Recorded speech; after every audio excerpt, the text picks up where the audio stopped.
সুপ্রিয় শিক্ষার্থী, কেমন আছো তোমরা? আশা করি আল্লাহর অশেষ কৃপায় ভালো আছো। আজকে গণিতের সূচকের ক্লাস, খুবই গুরুত্বপূর্ণ ক্লাস। সূচক শুধু গণিতের জন্য না, পদার্থবিজ্ঞানের জন্য খুবই উপযোগী। প্রত্যেকটা গাণিতিক অংশে পদার্থবিজ্ঞানের বিশেষ করে সূচক খুবই গুরুত্বপূর্ণ এবং বর্তমান কারিকুলামে 6 থেকে এই সূচকের ব্যবহার আছে। তাহলে শিক্ষার্থীরা আমরা শিখি। সূত্রসমূহ: a to the power m into a to the power n, দুইটা সূচক যদি একই হয়, বেস যদি একই হয়, তাহলে পাওয়ার গুলো সাধারণত যোগ হয়ে যায়।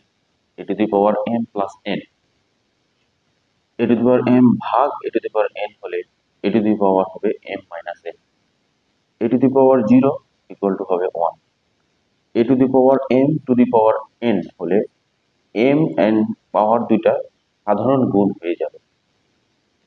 a to the power minus n অর্থাৎ a to the power inverse n হলে ইকুয়াল 1 ভাগ a to the power n, অর্থাৎ ভাগে চলে গেলে চিহ্নটা পরিবর্তন হবে, মাইনাস থাকলে প্লাস অথবা প্লাস থাকলে মাইনাস, চিহ্ন পরিবর্তন হবে। n root a to the power 1 ভাগ n, a ভাগ b to the power m হলে a to the power m divided a to the power m। প্রত্যেকটা সূত্রের কিছু প্রয়োগ দেওয়া আছে, সূত্রের প্রয়োগগুলো আমরা একটু করে দেখি। 1 নং সূত্রে 2 to the power 3 into 2 to the power 2 হলে বেস দুটা কমন নিলে অর্থাৎ একটা চলক হলে পাওয়ার গুলো যোগ হয়ে যায়, 3 plus 2 অর্থাৎ 2 to the power 5। অনুরূপভাবে 5 to the power 5, 5 to the power 2, 5 to the power 5 plus 2, 5 to the power 7। 3 to the power 3 ভাগ 3 to the power 2 হলে পাওয়ার গুলো বিয়োগ হয়ে যাবে, 3 minus 2 অর্থাৎ 3 power 1।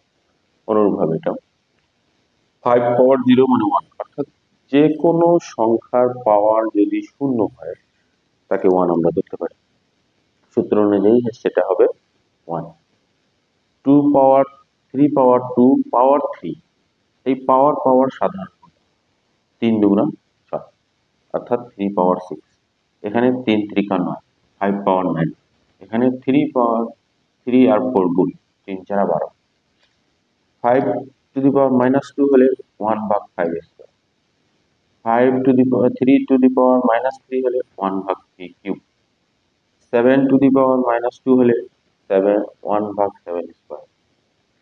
তেমনি রুটের ক্ষেত্রে রুট a হলে a to the power half, 3 root a to the power 1 ভাগ 3, root 5 5 to the power half, 7 root 5 5 to the power 1 ভাগ 7,